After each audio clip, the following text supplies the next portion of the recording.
गोजोन फुंबिलि लोगोफोर, नोंथांमोनखौ बड' एसएम आपडेटनि गोदान रादाबाव बरायबाय। मिजिंथियो गासैबो गाहामैनो दङ। दिनै नोंथांमोननि थाखाय गोदान खौरां लाबोदों। अन्नानै भिडिअखौ जोबजासे नायलांदो। गिबि खौराङाव दङ चिरां पुलिसनि गेदेर जाफुंसारनाय। चिराङाव फिन गं 30 बाइकजों लोगोसे 4 बाइक सिखावखौ पुलिसआ हमदों। चिरां पुलिसनि गोख्रों सिग्रोमनायाव थांनाय 29 जुन खालारखालि चिरां पुलिसआ माखासे बाइक सिखावनिफ्राय गासै गं 36 बाइकखौ बोखांनो हादोंमोन। चिरां पुलिसआ 30 जुन खालारनिफ्राय 8 जुलाइ खालारनि गेजेराव बोखांनो हाबावदों गं 30 बाइकजों लोगोसे 4 सिखावखौ खानो हायो। बे जाथायखौ बिथा खालामनानै दिनै चिरां जिल्ला पुलिस मावख'नि नब्लाङाव खौरांगिरि मेल खुङो। स्पेसियेल डिजिपि टेप आरो बिटिआर ओनसोलनि आइजिपि डक्टर एल.आर. बिश्नयआ बे खौरां मेलनि गेजेरजों फोरमायदों दि बे गं 30 बाइकफोरखौ बोखांनो हानाय जादों पानबारि पुलिस थाना, धालिगाव थाना आरो रुनिकाटा पुलिस थानानिफ्राय। नैथि खौराङाव दङ बिकेडब्लिउएसिनि खुंथायआ आसामनि मन्थ्रि इउजि ब्रह्मजों गुवारै सावरायलायदों। बिकेडब्लिउएसिनि गाहाय मावफुं सोद्रोमा महिनीश्वर बसुमतारीजों लोगोसे मासिगिरि आरो गुबुन गुबुन बिफाननि मावफुं सोद्रोमाफोरा आसामनि WPT/NBC हा संरैखाथि आरो आखाइ इसान बिफाननि मन्थ्रि उरखाव-गोरा ब्रह्मजों आसाम सरकारनि आयेनारि आफादाव सोरखारनि गुबुन गुबुन बिथांखिफोरखौ माबोरै मावफुंनांगौ बे आयदाखौ लानानै गुवारै सावरायज्लायो। 2020 इं मायथाइनि 27 जानुवारियाव मिरु आरो रायजो सोरखारा बिटिआर सुक्तिनि गेजेरजों बड'लेण्डनि बायजोआव थानाय बर'फोरनो आलादा गावखुंथाय परिषद बिकेडब्लिउएसिनि दाफुंना होनायनि उनाव बड'लेण्डनि बायजोआव थानाय बर'फोरा आलादा गंसे गावखुंथाय परिषद मोनफुंनो हादों। मख'नो गोनांदि बिकेडब्लिउएसिनि खुंथायआ दिनै रायजो सोरखारनि WPT/NBC बिफाननि मन्थ्रि उरखाव-गोरा ब्रह्मजों जौगालु बिथांखिफोरखौ मावफुंनायनि सायाव गुवारै सावरायज्लायो आरो आसामनि मन्थ्रि इउजि ब्रह्मआ बिथांखिफोरखौ मावफुंनायनि रादाय होयो। थामथि खौराङाव दङ थांनाय बुधबाराव आसाम केबिनेटआव आसाम सोरखारा खायसे गोनांथि बिथांखि लानायनि गेजेरजों बिटिआरनि गरखा समाजनो समान रैखाथि मोनथाय होनाय जायो होननानै आसामनि केबिनेट मन्थ्रि पेजुस हाजरिका बिथाङा बृहस्पतिबाराव खौरांगिरिनि सिगाङाव फोरमायना होदोंमोन। बिटिआरनि गरखा समाजनो समान रैखाथि मोनथाय होनायनि सायाव कच राजबंशी जातीय महासभाया खौरांगिरि मेल खुंदों। चिरां जिल्लानि बिजनी प्रेस क्लाबआव कच राजबंशी जातीय महासभानि नेहाथारि बिश्वजित रायनि खौरांगिरि मेल। बे खौरांगिरि मेलनि गेजेरजोंनो बिश्वजित रायआ आसाम केबिनेटआव बिटिआरनि गरखा समाजनो रैखाथि मोनथाय होनायखौ लानानै गरखा समाजनिसिम बरायनाय आरो हामलायनाय बावो।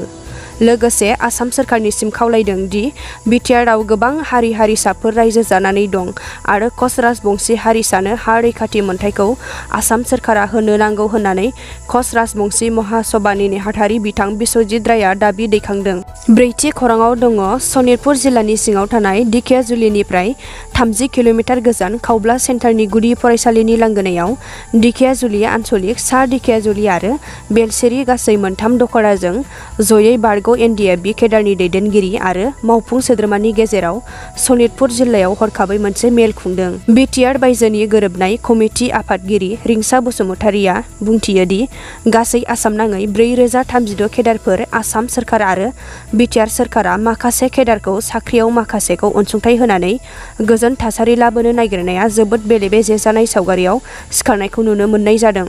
मानो होनोब्ला 4 लाख रां अनसुंथाइ होनाय धोनजों एनडिएफबि केडारफोरा नखर सामलायनो हाया आरो सोरखारा अमा, बोरमा, दाउ बायदि बायदि बिथांखिनि राहाजों अनसुंथाइ होनो नागिरनायनि सायावबो बुंथियो दि एनडिएफबिजों 2020 जानुवारि 27 खालाराव आसाम आरो मिरु सोरखारजों गोरोबथा जानाय दफा बायदिसो हाबाफारिखौ मावफुंलांनांगौ होनना आसा फारियो, नाथाय एनडिएफबि केडारफोरखौ दाउ अमाफोरजों गेलेनो दाहो होननानै मोनथिहोयो। सनितपुर जिल्लानि सिङाव गासै 400 केडारनि गोबां एनडिएफबि केडार दंब्लाबो दासिम सा 10 एनडिएफबि केडार सोद्रोमाया सोरखारि अनसुंथाइ होनाय 4 लाख रांहै मोननो हायो। बाथि खौराङाव दङ कर'नानि समाव आसाम सोरखारनि थिरांथा माखासे जिल्लानि जिल्ला बेंगिरिखौ सोलायदों। फारसेथिं जिल्ला कर'नानि गोसारनाय, गुबुन फारसे कर'नानि बांसिन थानाय जायगाफोरनि जिल्ला बेंगिरिखौ हरखाब सोलायो आसाम सोरखारा। मैया 9 जुलाइ खालारखालि आसाम सोरखारनि फारसेनिफ्राय मोनसे फोसावलायनि गेजेरजों बे बाथ्राखौ फोरमायनाय जायो। गासै 3 जिल्लानि जिल्ला बेंगिरिखौ सोलायदों। आइएएस बिबानगिरि भारत भुषण देब चौधुरीखौ बजालिनि जिल्ला बेंगिरिखौ सोलायनाय जादों। बेनि सिगां बिथाङा आसाम सोरखारनि सचिब महरै थिसनजाना दंमोन। गलाघाट जिल्लानि जिल्ला बेंगिरि आइ.एस. बिबानगिरि मानवेन्द्र प्रताप सिंहखौ इन्डास्ट्रि एन्ड कमार्स डिपार्टमेन्टआव आसाम सोरखारनि सचिब महरै थिसनदों। एसिएस बिबानगिरि श्री मृगेश नारायण बरुवा बजालि जिल्ला बेंगिरिखौ सोलायनानै गलाघाट जिल्लानि जिल्ला बेंगिरि महरै थिसनदों। दथि खौराङाव दङ 10,000 बर' लाइमोनफोरखौ पेरा मिलिटारियाव थिसननाया बिटिआर गोरोबथानिनो मोनसे दफा। बिटिआर गोरोबथानि दफा बादियै 10,000 एनडिएबि आरो बर' लाइमोनफोरखौ पेरा मिलिटारि रैखाथि बिफानाव थिसननाय जागोन। बेखौ लानानैनो गुबुन गुबुन हारिनिफ्राय बिटिआरनि प्रमद बर' बिथांखौ बायदि बायदि सोंखारिदों। बेखौ लाना खेंफोरथि होदों इउपिपिएलनि CWC सोद्रोमा गणेश नाथआ। बिथाङा खौरांगिरिनि सिगाङाव फोरमायनाय बादिब्ला बिटिआर सोरखारा दायो बिटिआरनि दफाफोरखौ आबुं महर होनो थाखाय थै-थां नाजानाय जादों। बिटिआरनि दफाफोरखौ मावफुंनो थाखाय प्रमद बर'खौ गावनि माहारिनि थाखायल' मावफुंगोन, गुबुन माहारिनि खामानि जेबो मावनाय नङा होनना साननाया गोरोन्थि जागोन होनना बिथाङा रोखायै फोरमायो। गुबुन गुबुन हारि माहारिनि लाइमोनफोराबो आर्मि, CRPF, SSBफ्राव आर'जलाइ होनो हागोन एबा गुबुन हारिनि थाखाय बे खाबुआ गोमाना थाङाखै होनना फोरमायथियो। जोबथि खौराङाव दङ बांलादेश हादोरनि राजथावनि ढाकायाव गंसे जुस बानायग्रा फेक्टरियाव अर खामनानै सा 52 सुबुंनि जिउ खहा जानानै थांदों आरो सा 50 निबो गोबां सुबुङा गोबारै जोखोम जादों। सलंआव मोनथिनो मोननाय बादिब्ला जुस बानायग्रा बिल्डिंनि गाहायाव अर नांजेननानै केमिकेल आरो प्लास्टिकनि बथलफोरनि थाखाय खामनाय अरा गोख्रों गोसारनो हमो।